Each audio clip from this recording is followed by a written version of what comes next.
S Bohom vaňa a obývacia izba. Americké domy sa zmenšujú. Američania, ktorí čelia vysokým hypotekárnym sadzbám a sú obmedzení v nákladoch, si vyberajú menšie domy. Obrovský staroveký lesný svet objavený 630 metrov hlboko v priepasti v Číne. Štúdia.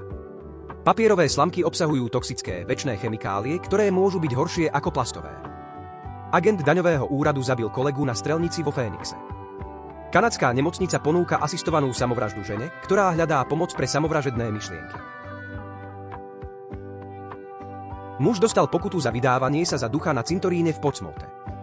Odborníčka tvrdí, že rodičia by mali pred výmenou plienky požiadať bábätká o povolenie.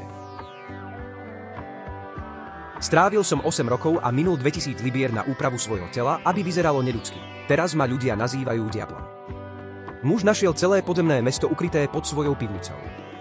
Francúzsko vynaloží $216 miliónov na likvidáciu 80 miliónov galónov prebytočného vína. Modelka OnlyFans skončila a stala sa mníškou po tom, čo rodina jej priateľa sledovala uniknutý obsah. Mikroofina je trendom moci, ktorý sa vracia na scénu.